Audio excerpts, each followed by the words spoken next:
Fala aí, galera, professor Haroldo Bueno, professor de Geografia, para falar um pouco aí para aqueles concurseiros da ESA, né, da Escola de Sargentos de Armas do Exército Brasileiro, que tem alguns temas importantes da geografia que está sempre presente nas provas deste concurso. Então, uma matéria que tem um peso significativo neste concurso para você concurseiro, para você concurseira.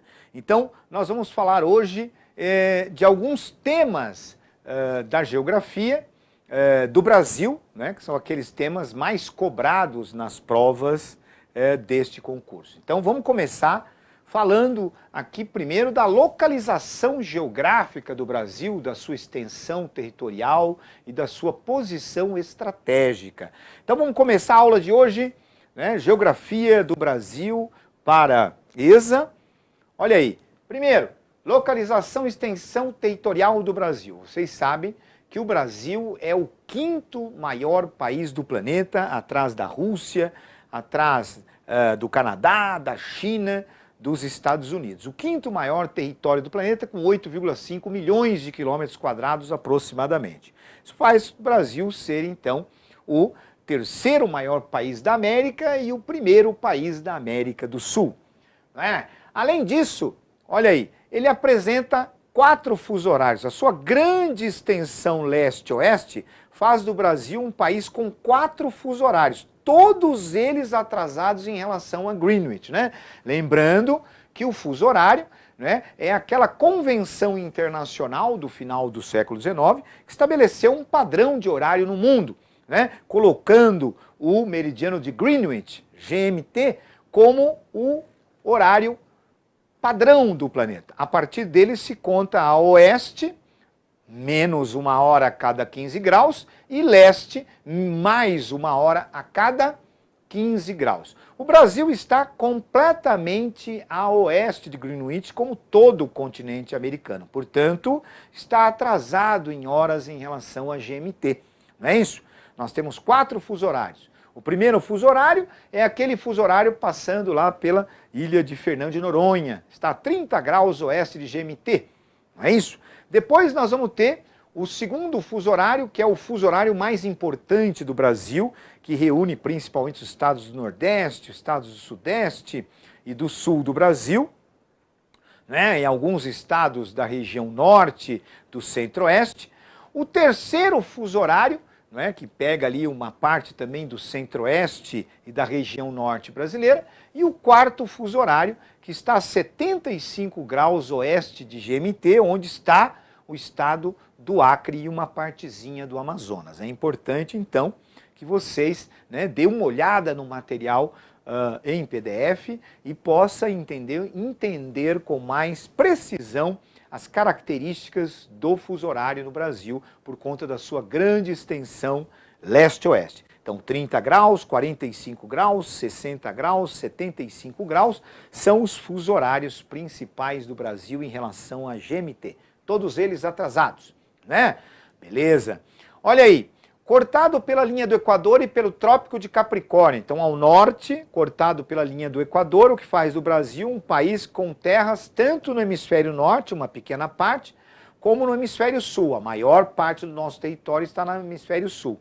E o Trópico de Capricórnio, né? Se você pega aí o Trópico de Capricórnio, corta, né? Olha aí o Mato Grosso do Sul, o norte do Paraná, o estado de São Paulo, o sul do estado de São Paulo, e coloca o Brasil predominantemente na zona tropical do planeta, né? Então, o Brasil está inteiramente no hemisfério ocidental do planeta, portanto, a oeste de Greenwich, apresenta o predomínio de terras no hemisfério sul e o predomínio de terras na zona tropical do planeta, porque a maior parte do nosso território está entre o Trópico de Câncer ao norte e o Trópico de Capricórnio. Lembrando que o nosso território é cortado pelo Equador e pelo Trópico de Capricórnio, né? Então, a maior parte do Brasil está no hemisfério sul e a maior parte do território brasileiro está na zona tropical ou intertropical do planeta. Beleza? Vamos dar uma olhada no mapa da América do Sul, a localização do Brasil. Observem com atenção que o Brasil faz fronteira, olha aí, com todos os países da América do Sul, com exceção do Chile e do Equador, não é? Se estende, então, olha aqui, ó, como eu falei para vocês, ó, a linha do Equador, a linha Trópico de Capricórnio, faz com que o Brasil tenha terras predominantemente no hemisfério sul, estão vendo? E, olha aí, grande parte do nosso território dentro da zona intertropical do planeta, porque aqui, ó, lá no México, mais ou menos, você tem o Trópico de Câncer. Então, a maior parte do Brasil está na zona intertropical e está também no hemisfério sul e totalmente a oeste do meridiano de Greenwich, né? O meridiano de Greenwich está aqui, portanto, o Brasil está a oeste, portanto, no hemisfério ocidental. Beleza? Importante. Vamos continuar. Olha aí, falando agora do nosso relevo, o relevo brasileiro que é muito antigo, pessoal, geologicamente muito antigo. O que mais? Formado por uma base geológica onde predominam rochas sedimentares. Então, 64% do território brasileiro é recoberto por sedimentos fruto do intenso processo erosivo ao longo de milhões e milhões de anos, não é? Que atuou sobre o nosso território.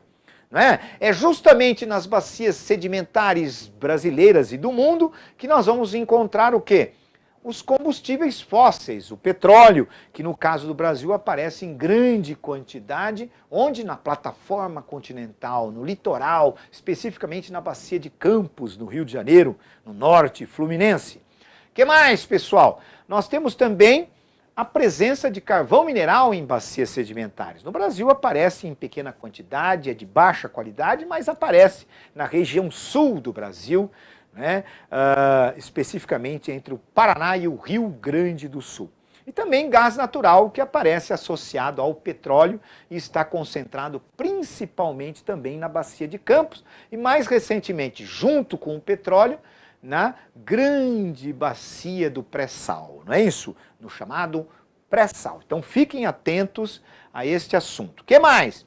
Além das bacias sedimentares, a base geológica do Brasil também conta com a presença de escudos cristalinos, de maciços cristalinos, que são formados basicamente por rochas cristalizadas há muito tempo. Então são rochas muito antigas, magmáticas, metamórficas, onde nós podemos observar a presença do quê? De recursos minerais metálicos, como acontece no quadrilátero ferrífero, como acontece lá na Serra de Carajás, Oriximiná, na região norte do Pará, né? Ou no Carajás, não é isso? Então, fiquem atentos, porque a nossa base geológica nos dá grande potencial econômico, tanto do ponto de vista dos combustíveis fósseis, petróleo, carvão nem tanto, mas petróleo e gás natural, como do ponto de vista dos recursos minerais, o ferro, o manganês, em grande quantidade ao lado da bauxita também. Não é isso? Beleza. Como o nosso relevo é muito antigo, nossa estrutura geológica é muito antiga, foi intensamente erodido, modelado, esculpido pelos agentes externos. A água da chuva, o vento, a variação de temperatura e a água corrente são os principais agentes modeladores do relevo brasileiro. Como consequência, né, nós vamos ter o quê? Nós vamos ter altitudes modestas. Então, ao longo de milhões e milhões de anos, atuou sobre a superfície do território brasileiro intensa atividade dos agentes externos ligados ao clima e à hidrografia. A variação de temperatura, a chuva, o vento e a água corrente, principalmente dos rios. Não é isso? Então, esses agentes tornaram o relevo brasileiro um relevo que apresenta modestas altitudes. Beleza? O que mais? No Brasil também a ausência de dobramentos modernos, aquele fenômeno causado pela ação do quê? Do choque entre placas tectônicas. Nós não temos no Brasil cadeias montanhosas como a Cordilheira dos Andes, lá no Chile, na Argentina, em vários países da costa ocidental da América do Sul, também aparece lá na América Central e na América do Norte, tudo no Ocidente. Do Alasca até a Terra do Fogo, ao longo da costa oeste da América do Sul, nós vamos ter dobramentos modernos, nós vamos ter cadeias de montanhas, só muda de nome, mas formadas pelo mesmo processo. No Brasil, isso não ocorre. Então, no Brasil, não há dobramentos modernos. No Brasil, só bacias sedimentares e escudos cristalinos. Portanto, no Brasil, não se formaram, pelo menos recentemente, montanhas. Isso faz do Brasil um país onde predomina planaltos, depressões e planícies. Olha aqui, ó, o professor Jurandir Ross, da Universidade de São Paulo, na década de 90, propôs essa classificação do relevo brasileiro, substituindo classificações anteriores do grande Haroldo de Azevedo e do Aziz Abissaber, o grande pai da geografia nacional, o grande intelectual da geografia nacional. Não é? Então o Jurandir Ross, na década de 90, propôs, essa nova classificação do relevo brasileiro, que conta com 11 planaltos. 11 planaltos, vejam bem aqui, ó, olha, 11 planaltos, 11 depressões e 6 planícies. É importante que depois vocês acessem o material impresso, o material em PDF, para poder entender e se aprofundar mais nesse conteúdo sobre classificação do relevo, que também é cobrado bastante nesse tipo de prova. Ok? O que mais, pessoal? Vamos falar um pouco da hidrografia brasileira. O Brasil é um dos países privilegiados na hidrografia, sua grande extensão territorial, o fato de ser um país predominantemente tropical, formou no seu território uma rica e diversificada rede hidrográfica, que é organizada em algumas bacias hidrográficas. Professor, o que é uma bacia hidrográfica? Bacia hidrográfica é uma área composta por um rio principal e os seus afluentes. Na lousa, nós temos um mapa que mostra as nossas principais bacias hidrográficas. Vamos falar das principais, pessoal. Olha aqui, ó. Começando pela bacia amazônica, a maior bacia hidrográfica do mundo. É uma bacia formada pelo rio Amazonas, e os seus afluentes, Uma bacia que está no interior da floresta amazônica e que tem grande importância para o homem amazônico, para as comunidades indígenas, para o homem ribeirinho, porque é o caminho natural de navegação e integração do espaço amazônico. Não é isso? Não pode esquecer também que a bacia amazônica ela tem um grande potencial hidrelétrico, porém pouco aproveitado. Não vão esquecer, grande potencial pouco aproveitado. Por quê? Por conta dos impactos ambientais e sociais da construção de uma grande hidrelétrica e sua barragem numa floresta como a Amazônia. Não vão esquecer, tá ok? Vamos lá, continuando. Bacia do Rio São Francisco. A bacia do Rio São Francisco é a bacia da integração nacional, porque liga o sudeste brasileiro, ao nordeste brasileiro. Então, da integração nacional, formada aí principalmente pelo Rio São Francisco, que vem sendo intensamente utilizado ao longo da história para a navegação, depois com a industrialização para a geração de energia, e também para a irrigação e a transposição de suas águas para resolver problemas de falta de água no sertão nordestino. Pode esquecer. E, finalmente, a principal bacia hidrográfica do Brasil, que é a bacia do Rio Paraná. A bacia do Rio Paraná é principal por quê? Porque banha a região mais urbanizada, mais industrializada, mais populosa do Brasil. E, portanto, é aquela que apresenta maior aproveitamento hidrelétrico. É aquela que tem o maior número de usinas hidrelétricas, entre elas a usina de Itaipu, a maior usina hidrelétrica do mundo. Não, não é mais. Agora Três Gargantas, lá na China. Mas é uma das maiores do mundo. Foi até a construção e inauguração de Três Gargantas, a maior do planeta. Ok? Lá na China. Enfim, mas Itaipu é uma gigantesca hidrelétrica binacional, reunindo Brasil e Paraguai. Outro importante aspecto da geografia da natureza no Brasil é o clima. Nós sabemos que a maior parte do território brasileiro se encontra nas áreas de baixas latitudes, portanto, na região intertropical entre o Trópico de Câncer e Capricórnio, como eu já disse. Onde predominam o quê? Climas quentes e úmidos. Então, o Brasil é um país onde predomina o clima tropical. Não é isso? Os climas brasileiros, eles são influenciados pela latitude, que é a distância em graus entre o Equador. Quanto maior a latitude, menor a temperatura. Então você sai de Recife, vai para Porto Alegre, a tendência da temperatura é diminuir por conta da latitude. Também a altitude que é a distância ou a altura de um terreno em relação ao nível do mar. Na região sudeste do Brasil, a altitude se faz muito presente na dinâmica climática, né? E as massas de ar. Nós temos 3 grandes massas de ar que atuam no Brasil.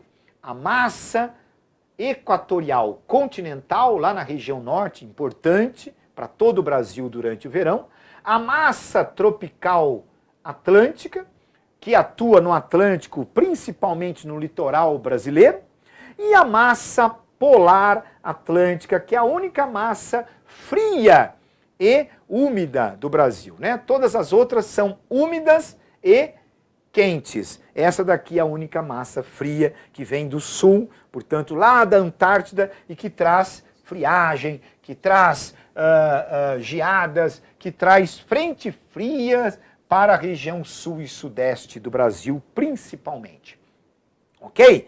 Então não vão esquecer os tipos de clima do Brasil. Olha aqui, ó, nós vamos ter aqui um mapa que mostra os principais tipos de clima do Brasil e os seus climogramas, pessoal. O que são climogramas? São gráficos que apresentam o quê? 2 informações.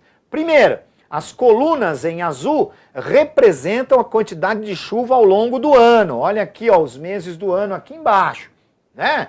Tá certo? Aí nós vamos ter a linha em vermelho, que indica a variação de temperatura também ao longo do ano, ao longo dos meses. Não é isso? O que a gente pode dizer? O clima equatorial, que predomina na região norte do Brasil, é o mais quente e úmido do nosso território. As chuvas são abundantes, como vocês podem ver nas colunas em azul. As temperaturas são elevadas e variam um pouco, pequena amplitude térmica anual. Não pode esquecer, dá uma olhada no clima, dá uma olhada na sua localização geográfica. Clima tropical é o predominante no Brasil. Dá uma olhada no mapa, grande parte do Brasil central. Não é isso? Ó, se espalha pela região centro-oeste do Brasil, pegando também uma parte do nordeste, uma parte do sudeste.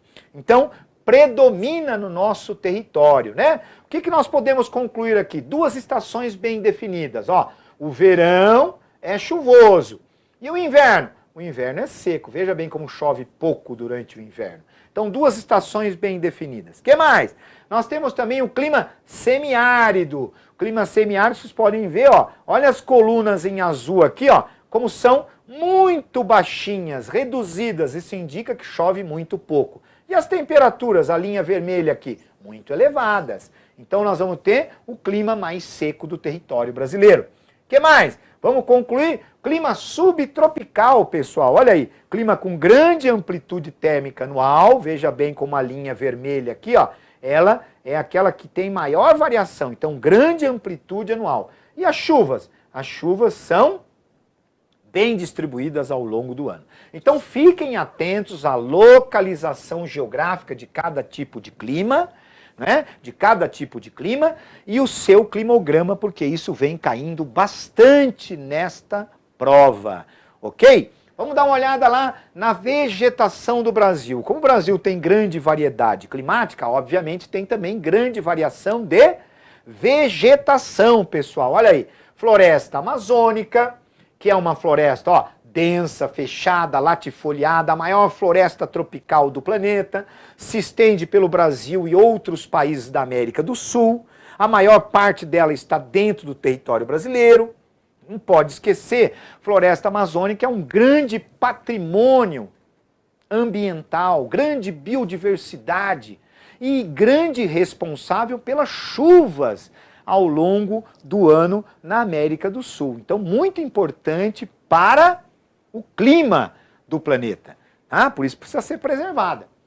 Olha aí, o que mais? Vamos pegar uma outra importante aí, depois vocês vão entrar lá no conteúdo, né, em PDF, vão se aprofundar e ver as características de todos os tipos de vegetação. Aqui nós vamos pegar as principais, né, para a gente fazer aqui uma pincelada no assunto de vegetação. O que mais? A caatinga, dá uma olhada aqui, ó, o semiárido, né? A caatinga é aquela vegetação típica do clima semiárido. Veja bem que você tem aí, ó, você tem cactáceas, né? O mandacaru, o xique-xique, são típicas plantas da caatinga. O que mais? A Mata Atlântica, a floresta tropical, que tem quase as mesmas características da floresta amazônica, é latifoliada, é densa, é fechada, né? Porém, foi intensamente ocupada pela ação humana, alterada pela ação humana. Hoje, apenas 7% da sua cobertura original está preservada.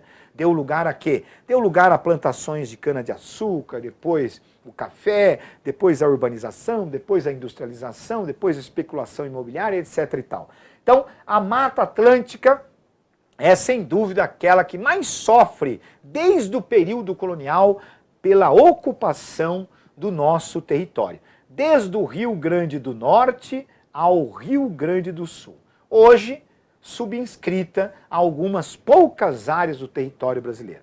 O que mais? A mata de araucária, olha só, o pinheiro do Paraná, a única conífera do Brasil, originalmente recobria essas partes dos planaltos do sudeste, principalmente do sul do Brasil, as grandes altitudes. Hoje, também bastante devastada pela exploração da madeira, pela expansão agrícola na região sul. Ok? Nós temos também o cerrado, pessoal, o cerrado, o bioma do cerrado. O cerrado é aquela vegetação típica, né, do Brasil central, também conhecido como savana brasileira, formada por arbustos, olha aí, de troncos retorcidos, cascas grossas, não é isso?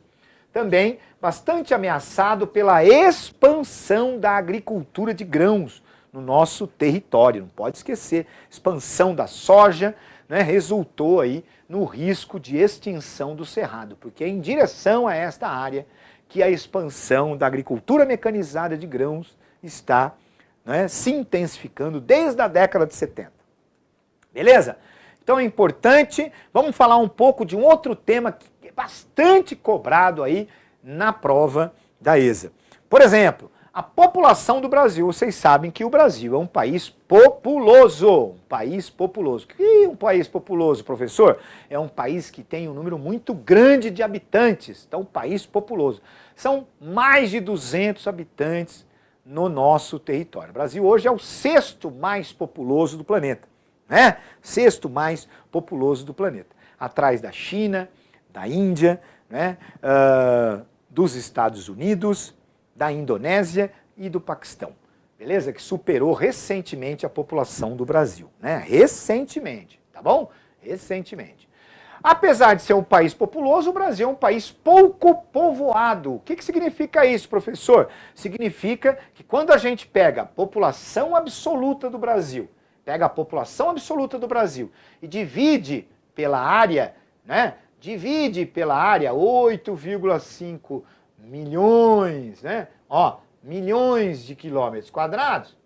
Ó, nós vamos ter o quê? Nós vamos ter um produto que é, na verdade, a densidade demográfica, ou seja, o número médio de habitantes por quilômetros quadrados. E quando a gente observa esse número médio de habitantes por quilômetros quadrados, nós concluímos que o Brasil, apesar de populoso, é pouco povoado. A sua densidade demográfica é baixa. Além disso, a população do Brasil está mal distribuída pelo território. 70% da população brasileira está distribuída ou está concentrada no litoral, né? No litoral próximo, é uma faixa aí que não transpõe 200 quilômetros de largura a partir da linha do litoral. Ok? Beleza? O que mais? Há o predomínio de população urbana. O Brasil é um país urbanizado. O que mais?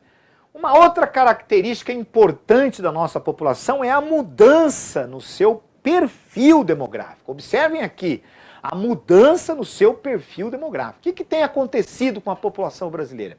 A população brasileira, em função da modernização da nossa economia, da urbanização, da melhoria das condições sanitárias, higiênicas, é claro que não são ideais, nós ainda estamos muito longe de chegar ao ideal, né, ao razoável. Porém, as poucas mudanças nas condições sanitárias, higiênicas, né, o processo de urbanização acelerado, a modernização conservadora da nossa economia, levou a uma mudança no perfil demográfico do Brasil. Nós vamos ter uma queda da natalidade, uma queda da fecundidade, um aumento da expectativa de vida, uma redução de jovens, um aumento da expectativa de vida e um alargamento, um aumento considerável da população adulta, a população economicamente ativa, aquela produtiva, não é? Beleza? Então nós estamos vivendo aí um período que os demógrafos chamam de janela demográfica, né? Então precisamos investir na qualificação, na geração de emprego para gerar renda, produtividade e riqueza no nosso país. Bom, veja lá, há o aumento, como eu já disse, da expectativa de vida, há hoje o predomínio de adultos ao contrário do que acontecia no passado, crescimento de idosos e a redução de crianças, né? Então há uma mudança na nossa estrutura da população. Vamos observar aqui a pirâmide etária. Olha a pirâmide etária brasileira, o que ela apresenta? A pirâmide etária é esse gráfico aí que mostra, né, o perfil demográfico de um país. Você tem lá a população de homens, população de mulheres, as faixas de idade, jovens, adultos e idosos. O que a gente pode observar ao comparar a pirâmide do Brasil na década de 70 com a de hoje? Nós podemos concluir que na década de 70 a base era larga. O que isso indicava? Predomínio de jovens, alta taxa de natalidade, fecundidade. Olha lá, o ápice da pirâmide era muito estreito. O que indicava isso? Expectativa de vida era baixa. O que aconteceu de lá para cá? Primeiro, aumentou o número de habitantes. Obviamente que a pirâmide, de maneira geral, de agora é mais saliente, quer dizer que tem mais habitantes. Porém, observe o que aconteceu com a base da nossa pirâmide. Houve um estreitamento. O que significa isso? Redução da natalidade e da fecundidade, portanto, da população jovem. O que aconteceu lá no ápice da pirâmide? Houve um alargamento. O que isso significa? Um alargamento da pirâmide. Houve um aumento da expectativa de vida na nossa população. Uma pequena melhora nas condições de vida, a urbanização, tudo isso, a melhoria no atendimento médico, a melhoria nas condições sanitárias contribuíram para reduzir mortalidade, né, e aumentar a expectativa de vida no Brasil, né, mesmo que não tenha sido ideal ainda, né, vamos chegar lá. Beleza? O que mais? Nós também temos aqui um corpo mais saliente, o que indica predomínio da população adulta. Então não pode esquecer, a comparação dessas pirâmides é muito cobrada em provas, hein? Então fiquem atentos. Um outro assunto importante que nós vamos abordar aqui já finalizando é o nosso processo de urbanização. Urbanização nada mais é do que o aumento da participação da população urbana no total de habitantes. A urbanização só ocorre quando a população urbana cresce mais do que a população do campo. E isso ocorre graças a quê? Ao processo de mudança na estrutura econômica do país, não é? Na industrialização, tá certo? Na mudança na estrutura ou na conservação de estruturas antigas, de terra, de distribuição de terra, na mecanização do campo, tudo isso leva ao chamado êxodo rural. Vamos dar uma olhada aqui, ó. Causa principal, o êxodo rural. O que é o êxodo rural? É a migração do campo para as cidades, né? Então, o processo de urbanização é resultante do quê? Da industrialização, quando o país passa a se modernizar economicamente, a mecanização do campo, que poupa mão de obra na zona rural, liberando essa mão de obra para os centros urbanos, e na concentração fundiária, que dificulta o acesso da população de maneira geral à terra. Então, esses fatores levam ao êxodo rural, a migração do campo para as cidades. E essa migração, quando é intensa, se promove o fenômeno da urbanização. Olha aí, a rede urbana e a hierarquia urbana. O que é rede urbana, pessoal? Rede urbana é o conjunto de cidades integradas. E esse conjunto de cidades integradas, ela tem o quê? Ela tem uma hierarquização, que nós chamamos de hierarquia urbana. Então tem as cidades maiores, com maior poder econômico, são as metrópoles, e as cidades menores, né, as cidades locais, que têm menor capacidade de influência e polarização econômica. Então nós vamos ter a rede urbana, mais desenvolvida com a urbanização, e uma hierarquização das cidades de acordo com o seu poder econômico. Beleza? Olha aí, a urbanização brasileira. Dê uma olhada aí no que aconteceu na urbanização brasileira. Nós podemos concluir que a urbanização brasileira é recente. Olha aí, ó, só na década de 70 é que a população brasileira passou a ser predominantemente urbana. De lá para cá, a população urbana não parou de crescer, né? Na atualidade, obviamente, nós vamos ter o quê? Na atualidade, nós vamos ter um processo que não é mais o processo de metropolização que caracterizou a primeira fase da nossa urbanização. Hoje, por conta da descentralização industrial, da desconcentração da indústria, o que tem acontecido? Muitas cidades médias do interior têm atraído a população e crescido de uma forma mais intensa do que as grandes metrópoles. Ok? Espero que vocês tenham aproveitado esta aula, né? É uma aula, obviamente, muito genérica, que pode ajudá-los a se preparar para o ESA. Então, muito sucesso, você, meu concurseiro, você, minha concurseira, um grande abraço e continuem com a gente, sensacional!